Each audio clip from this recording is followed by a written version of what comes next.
and welcome to the Confusion to Clarity podcast. This podcast is for anybody who needs that reminder that they really are capable of achieving amazing things. Each week, we will be diving deep into all things mindset, manifestation, and spirituality. Hosted by me, Natalie, a clinical hypnotherapist, psychotherapist, coach, mum, and lover of all things mindset and manifestation. When listening, I want to give you a break from reality. I'm going to share with you the tools and techniques that you need to make your goals reality so you can stop playing small. Hello, and welcome back to the Confusion to Clarity podcast. I hope you're all well and have had an amazing week.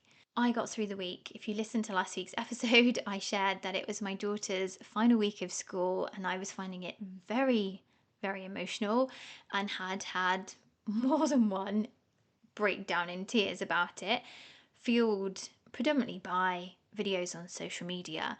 However, you'll be pleased to know I got through Wednesday without crying. And more importantly, my daughter finished her final exam. I'm so proud of her. She did so well. But yeah, I think I'd got all of my tears out before. And that's often the way, is to build up to something that is more triggering or emotive when the actual day comes. You're not as heightened as you fear you might be. But yeah, I definitely felt the feelings up to the day. And then we had one day of breathing space, and then it was into prom on Friday. So another emotional day. It was a very big week, but I did hold it together for prom. I didn't cry or embarrass her. She looked so beautiful. Like I said, I'm so proud of her. And she had the best time. And yeah, it's just the closing of a very big chapter. And I was thinking about this on Monday. So I was talking to Nicole and she was telling me, she said, I just feel really lost and out of sorts. And I said, well, it makes complete sense because for the she doesn't know life without school. I think this is something maybe we don't take into consideration. When our teenagers leave school, they don't remember a time where school hasn't been a key part of their life. And you know, if you're a regular listener of this podcast, that our subconscious likes familiarity. Anything that's not familiar or is a change is going to be perceived as a threat. So finishing school is a big deal. And also for year 11, it's such an intense year of expectations and planning and revision timetables. So to go from that to nothing is really overwhelming. And obviously for her, she had no time before prom. It was just all in one hit. And she was really feeling like deflated and saying, I was really looking forward to those, for prom and the end of school, and it's just gone so quickly. So I really said to her, for the next couple of weeks, you just need to be really gentle with yourself. This is, a massive transitional phase. She's got her college move up day coming up, so she's got that to look forward to. But it is this phase of new beginnings, which can feel really daunting. So like I said to her, for this next couple of weeks, you really need to rest and look after yourself because it's a huge shift and transition. And then I was thinking, it's similar for us as parents. And yes, of course, we've not sat the physical exams, we've not got to go through getting the results and dealing with that. But we have been there for them the whole duration, emotionally supporting them, physically supporting them. So if you have teenagers in school and you're feeling a bit flat, again, that makes complete sense because, we've been there behind them for this, last year. So for that to stop for us is huge as well. So if you're feeling a bit derailed, I think it's about acknowledging that to yourself, and it's something I hadn't really thought of personally. But yeah, it's a big shift, big change. But like I said, I'm so glad they're over for her. And then it dawned on me in 2 years' time, I'll have Nicole doing her A-levels and my middle daughter Darcy doing her GCSE. So that's gonna be a double whammy. So I better get the tissues ready for that season of life, which will be here before we know it, I'm sure. But yeah, that's my update on the crying mum saga. In other news, this weekend I ticked something off of my bucket list, something I've always wanted to do, and that was to visit Stonehenge for summer solstice. And honestly, it was one of the most profound things I think I've done. Again, if you're a regular listener of the podcast, you know that I'm hugely into spirituality and manifesting and anything to do with that. So it's something I've always wanted to go and see and be part of. And I couldn't really explain why. And my middle daughter, Darcy, she's not really into spirituality and manifesting. And she's like, I don't get it. Like, why would you go and stand around some rocks? Like, what? And I was trying to explain it to her. And the more I was explaining it, the more she was just like, yeah, it's just not getting it. And it is quite hard to explain. I've just always felt a calling to go there. I was so lucky with the weather. It was the most beautiful weather and it was just incredible. So we got there the kind of latter part of the afternoon, and the car park didn't open till 7. So we walked down to the stones, and it's the only time of year, well, winter solstice and summer solstice, where you can physically go up to the stones themselves. And we walked around the stones, and it was just the most amazing energy there. It felt so calming and so tranquil. And yes, it was busy, but it didn't feel busy in kind of an overwhelming way. It just felt really peaceful, and the sun was shining. It was so warm. So we sat out and watched the sunset, and honestly, it was really unusual. I've never been to anything like it because there were so many people from every walk of life. It was honestly the most diverse, eclectic mix of people you've ever seen in one place. And I just found that in itself so fascinating, how all these different people felt called to go to that one place at that time. It was really surreal. And after the sun had set, it was so interesting. There were people kind of meditating, there were people drumming, there were people playing guitars, there were some artists there. Everyone was kind of doing their own thing, but in a really kind of quiet, sort of sedate way, if that makes sense. And it was just so nice to be present. I made a ban of checking my phone or going on any form of social media. I just allowed myself to be present. And it was just such a wonderful experience. And it went so quickly.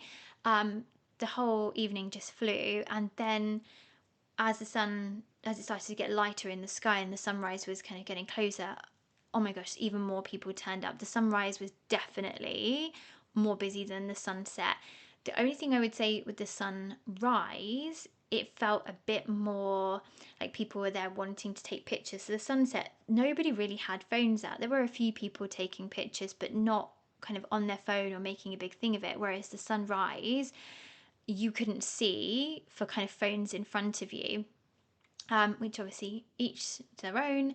But I kind of just wanted to be detached from social media. Um, but that said, I still got to be near the stones and saw the sunrise, and it was just so beautiful. There was this intense mist covering the field in front of where I was standing. I've never seen anything like it. And then the sky was just filled with these beautiful pinks and oranges, and then you saw the glow of the sun just kind of starting to come up on the horizon. And then as it got higher, the clouds were just changing, the colours were just incredible. And it was honestly one of the most surreal things I've ever been part of. So if you feel called to go, I'd highly, highly recommend it. It was so much fun. Although I paid the price the next day. Definitely had it reaffirmed to me that I am past my ability to stay up and pull out an all-nighter. Yeah, I can't do that. That's not for me anymore. I felt horrific on Sunday. I felt like I had a combination of jet lag and a massive hangover despite not drinking at all. Yeah, I was exhausted and it was horrible. And it really highlighted the importance of sleep. So, again, if you're a regular listener of the podcast, you know I am so hot on sleep, sleep routines, consistency, quality of sleep. And for me, I've always been very, very honest here. I've struggled with anxiety. And one of my biggest triggers for anxiety is a lack of sleep. My goodness, did I feel on edge on Sunday. My feelings of anxiety were off the scale. I couldn't tell you necessarily what about. I just felt really jittery all day, and I was like, gosh, it really hits home just how important sleep is. So I was in bed by like 8:30 on Sunday night and still felt tired on Monday yesterday. So yeah, definitely late nights are not the one for me anymore. But that said, tiredness, anxiety, it was 100% worth it. I would definitely, definitely recommend doing it. Obviously, very lucky with the weather. That definitely made it more pleasurable, it being gorgeous and warm and sunny. Um, yeah, I'm really glad I did it. So all in all, it was a very hectic week last week. This week is looking a little bit quieter, which I'm glad about. But it was a fun week. It was a profound, prolific week. But yeah, I'm glad for looking forward to a quieter week this week. Anyhow, that's my life update and sharing with you all. But today, what I wanted to look at was kind of the opposite side. So, what happens when we stop chasing? What happens when we stop being the one who always reaches out first? When we stop being the one who does all the check ins, the one who keeps the conversation going, smooths things over, and the one who carries all the emotional weight in relationships. Because if you're like me and many of the women that I work with, you've probably spent years believing that relationships survive because of effort. And we tell ourselves that if I care enough, if I try hard enough, if I communicate again, if I'd really try and make my voice heard and clear, that'll be enough. If I just explain one more time or I'm more accommodating, then eventually things will work. Of course, yes, healthy relationships do require effort, but there's a big difference between contributing to a relationship and carrying it. And many women don't realize that they've crossed that line until they're exhausted. So, what I really wanted to dive deeper into today and explore is what actually happens when we stop doing that. When we stop chasing, what tends to happen? Why does it feel so uncomfortable? And I also wanted to look at kind of what science tells us about where our energy goes and why pulling back your energy can actually be one of the most healthiest, powerful things that you can actually do. And when some people hear about energy, they might think, oh, it's a bit like woo woo, and it's not at all. So I really wanted today to talk about energy and the fact that it is very real. So, your attention is energy, your focus, your emotional resources, your mental bandwidth, your time, your nervous system, your physical energy, all these things are limited. So, they're all using up energy. But what our brain is doing every day is deciding where to direct its resources. So it's looking at what deserves your energy and attention, what deserves your concern, what deserves your analysis.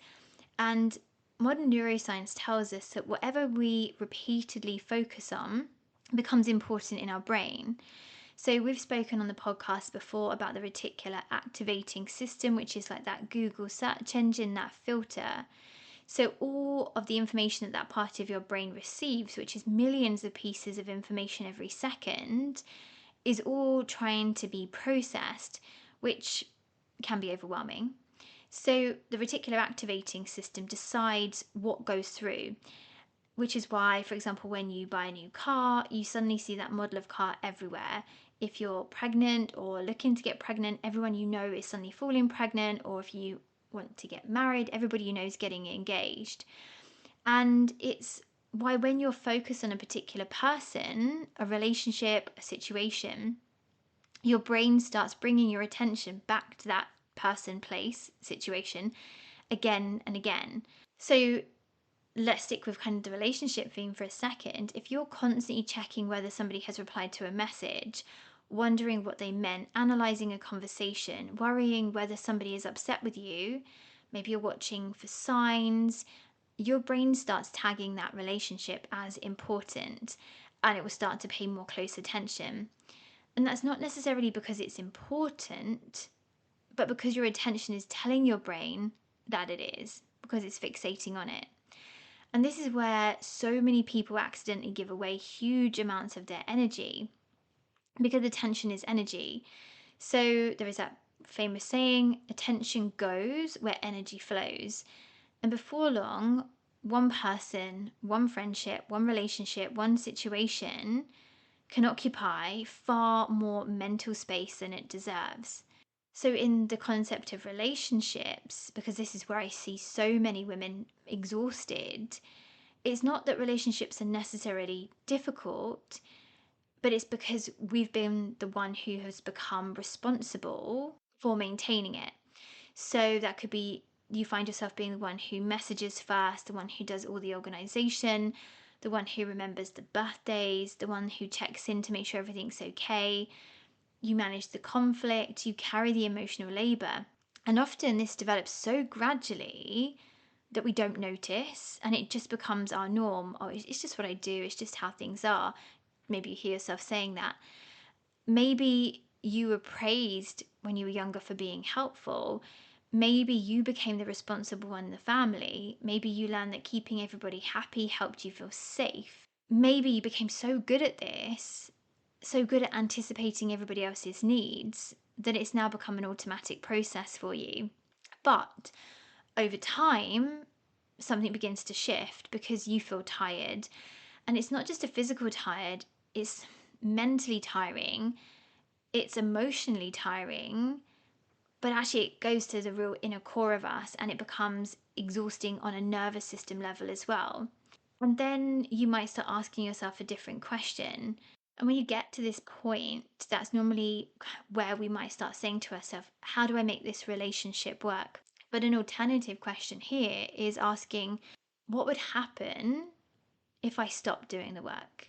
And that question is where things start to get really interesting, because we can find that relationships often reveal themselves when you stop supplying all the energy. So if you pull back, and this is not about game playing, I think this is one thing to really clearly say here. This is not about, oh, I'm going to pull back and punish you so you notice my absence. It's all about discernment. It's about what feels intuitively right for you and noticing this overextending, which is a conversation I have with so many of my clients. So when you energetically step back, that's when other people start to step forward. You might notice they become more present. Sometimes they realize how much you've been carrying. Now, flip side, sometimes they don't. And this can feel really, really painful, but it's actually giving you information and clarity, because what you're discovering isn't that you're unlovable. What you're beginning to discover is how much of the relationship depended on your effort. And that's really valuable information, because I think the part that surprises many people is not everybody likes it when you start choosing yourself. In fact, and this is a big one, sometimes that can make people really uncomfortable. You might notice sometimes people become distant, they might become irritated. You might hear phrases like, oh, you've changed.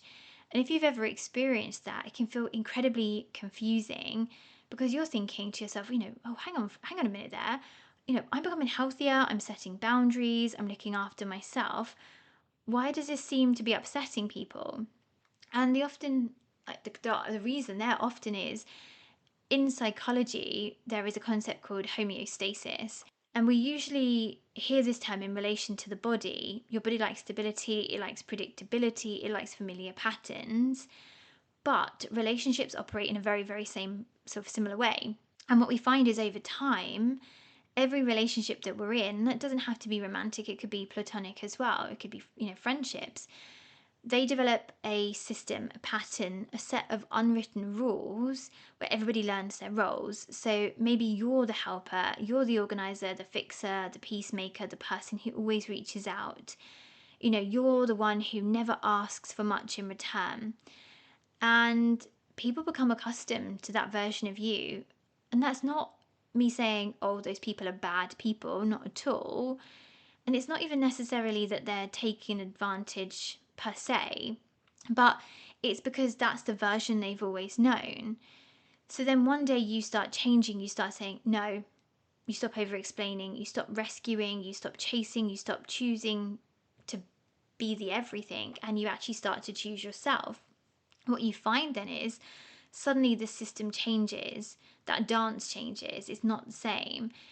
And systems don't always like change, even healthy change. And again, if you've listened to the podcast for a long time, your subconscious doesn't like change, it likes familiarity, even if it's a good change, as we've just said. So if you've been carrying 80% of the emotional labor and then you suddenly stop, someone else is going to have to step in and pick up some of that responsibility, and that can feel really uncomfortable. But their discomfort doesn't necessarily mean that you've done something wrong. What it often means is the dynamic is changing. And I see this a lot with friendships, with clients that come to me. Someone stops always being available, they stop initiating, they stop dropping everything, and suddenly the friendship becomes quieter. Now, this isn't because they've become selfish or because they've stopped intentionally or they're compensating for a lack of effort. It's almost like, tit for tat. Not at all. It's because they are saying, I can't keep doing this. It can be the same in romantic relationships, particularly long term relationships. If one person has spent years carrying everything, pulling back can actually feel uncomfortable for everyone involved. So if you're the person who's pulling the energy back, you might get those feelings of guilt coming in, like, oh, who am I to do this? I'm being selfish. And the person on the other side who's not benefiting from you overgiving is suddenly like, this doesn't feel right. Obviously, if somebody's emotionally attuned and aware, they're going to reflect on this. But if somebody's not, that is often when you get that lashback from people, or you've changed, or, why are you being like this? You're not who you were used to be. And they sometimes try and project out their fears and insecurities onto you to bring you down to your level so that you go back to doing what you've always done, because it's actually disrupting their peace and that's making them feel uncomfortable. So it's more of a them issue than a you issue, but often it gets projected onto you as if it is your problem. And I think one thing to mention here is when people say, oh, you've changed, well, sometimes that isn't wrong, that is correct. Sometimes it is because you've changed, but change isn't a bad thing. It's not you suddenly turning around and being a bitch for the sake of being a bitch. It's saying, actually, I can't keep doing the same things that I've always done because it's energetically depleting me. That change is actually a positive change. You've grown, you've become more self-aware, you've become less willing, can't speak, to abandon yourself. And that's not necessarily a criticism. I can't speak today. I tell you why, it's 100 degrees, it's melting in here again. We've gone back to the heat wave and I can't have a fan on because it picks up on the microphone, and I can't have the window open because of outside noise. So I'm trying to read my notes and remember my points whilst trying not to melt, which is why I can't, I'm going on a tangent here. I can't record the podcast because I keep thinking I should put it on YouTube, but realistically, there's nothing aesthetic or worthy of seeing me right now. I'm back on track. So, point being is, yes, you probably have changed, but it doesn't have to mean in a bad way. You're changing and growing and evolving for yourself, and that is one of the most selfless things that we can do. Because our role in life isn't to stay the same forever. Our goal is to become more of who you really are. So, this kind of ties into attachment styles for a moment because I think this plays a huge role. So, if you have anxious tendencies, and many people with anxiety do, there can be a really strong urge to maintain connection at all costs. You might be the one who reaches out first, seeks reassurance, over explains, you try to prevent misunderstandings, to keep everybody happy. Because somewhere underneath all of this is a fear that if you don't maintain the connection, then you'll lose it. But healing often involves learning something very different. Healthy relationships don't require constant management. Healthy friendships don't collapse because you don't send the first message. Healthy relationships don't disappear because you stop over functioning. And if a relationship only survives when one person is doing all the work, then that's incredibly valuable information. Because real connection isn't built on chasing, it's built on mutual effort, mutual care, mutual investment. So, what's happening inside of our bodies when we're doing all of this, because it isn't just emotional, it's physiological too. And your nervous system has one primary job, as you know, to keep you safe. And one of the things the nervous system is constantly monitoring for is social connection. So, research has shown that social rejection activates many of the same areas of the brain associated with physical pain. So, just think about for a moment, your brain experiences social disconnection as something significant, which is why worrying about relationships can feel so exhausting, because you're not just thinking about it, your body's involved too. Your stress response is involved, your nervous system is involved. When you're constantly checking, monitoring, analyzing, anticipating, when you're trying to read between the lines, your brain remains in a heightened state of vigilance. Your sympathetic nervous system, your fight or flight response, stays activated, and over time, that is beyond exhausting. And this is one of the reasons why so many people feel calmer when they stop chasing, because they're no longer spending hours scanning for signs. They're no longer monitoring every interaction. They're no longer trying to control uncertainty. What they're doing is they're creating safety internally instead, and that changes everything. So I want to touch on manifestation because obviously this is linked to it. And I think this is where so many people get confused, because we often hear people say detach from the outcome. And sometimes people interpret that as stopping caring, but that's not what detachment actually means. Detachment isn't the absence of desire, it's the absence of desperation. It's being able to want something, to know you're worthy, without believing your happiness and existence depends upon it. Because when we're attached, we're gripping, we're holding on tightly, we're checking, we're watching, we're monitoring, we're trying to force that outcome. We're trying to control something that may not actually be within our control. But when we redirect that energy back towards ourselves, something begins to shift. You'll notice you feel calmer, more grounded, more present, more available. And that's not because the universe is testing us, but it's because we're no longer trapped in fear. So when we're no longer trapped in fear, our nervous system settles, our perspective widens, we become more resourceful, we become more creative, more confident. And that's when opportunities begin appearing, because we're slowing down, we're being more present, we're getting out of our head, we're not holding on so tightly. And it's not because we've magically manifested them overnight, it's because we're finally in a state where we can actually see them. So, as you're listening to this, and if you're recognizing this in yourself, what I want to do is give you 3 simple things you can practice this week to notice where your energy is going. Not your money, not your time, not your attention, but what are you thinking about repeatedly? Who are you analyzing? Who are you worrying about? Because that's where your energy is flowing. So, secondly, what I want you to do is stop filling every silence. Not every delayed reply needs chasing. Not every quiet friendship needs rescuing. Not every relationship needs managing. I want you to allow some space, observe, gather information, and just see what happens when you stop doing all the work. And the third thing is to bring your focus back to yourself. This is the most selfless thing you can do. So I want you to begin asking yourself, what do I need?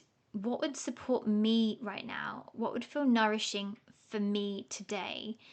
Because so many women spend so long monitoring everybody else that they lose touch with themselves. And the truth is, choosing yourself doesn't mean abandoning other people, like we've been saying. It doesn't mean you'll suddenly become a bitch overnight. What it means is you're no longer abandoning yourself. And then sometimes when you stop chasing, that's when relationships change. Some people might step closer, some people might drift away. Sometimes you see things more clearly than ever before, but almost always you gain something incredibly valuable, and that is gaining back your energy. And when you have your energy, you have choices, you have clarity, you have perspective. And perhaps most importantly, you finally create enough space to hear your own voice again. And I think this is something that we really have to practice. So, those 3 tips are not something necessarily you're going to master in a week. But as with any skill, it takes practice, it takes repetition. I'd also add in there, and this is something that comes up a lot with clients, is when we are setting those boundaries, when we're pulling back our energy, when we're assessing where we are in life, that feels triggering, because as we've been saying, your subconscious likes that familiarity. It doesn't like change. So if you're in this phase of life where you're noticing these patterns, thinking to yourself, hold on, I need to make some shifts and changes here, I feel I need to take a step back. When that guilt kicks in, or that little kind of voice on your shoulder goes, oh my gosh, that you're being mean, that's not fair, breathe, regulate, and ask yourself, is that really true? And one thing I would say here is really focus on nervous system regulation. When we are shifting, making changes, our subconscious mind is going to be on red alert, because it's not differentiating between a life-threatening change or positive change that's going to give you more peace, more boundaries, more balance in life. So There's 2 previous episodes of the podcast where we talk about nervous system regulation. I'll link those below. And in there, we talk more about the nervous system and ways that you can regulate, which would be so important right now. When your nervous system is regulated, we can deal with the trials and tribulations of life. We have the empowered mindset to make the changes that we want to make. So if this episode has resonated, if you're nodding along going, yeah, okay, this makes sense. I think this is my reminder to start assessing where I'm putting my energy, where am I giving too much? Maybe I need to address that. Couple that with the physical nervous system regulation exercises that we covered in those previous episodes, so you can stay in that neutral place and not panic and revert back to your old ways of being. So I really hope this episode resonated. I really hope that it sowed some seeds in your mind, or maybe gave you a bit of clarity around, where you need to go next in life. Everything we talked about today will be in the show notes below. Also in the show notes are all my social media details, so do come and follow me. I share more information on the various different platforms. Also, don't forget to follow the podcast. If you follow and subscribe to the podcast, you're notified when new episodes are released. And if you haven't, please leave a review. I would be so grateful. And also share it with anybody else you feel may benefit from it too. I love creating these episodes. So if you're happy to share, I would be super grateful. And don't forget, also on the first Monday of every month, I host my free meditation sessions. They begin at 8 p.m. British summertime. There's no participate. I can't speak. I told you it's melting in here. No participation, is what I was trying to get out there, is required for those sessions. You just log on, turn off your camera, turn off your microphone, and just enjoy 45 minutes of deep relaxation and meditation. So the link to join those sessions will also be in the show notes as well. And as always, if you want to reach out, please do. I love hearing from you. I love talking about this. So I hope this resonated, and I hope you have an amazing week, and I will speak to you all again very soon. Take care.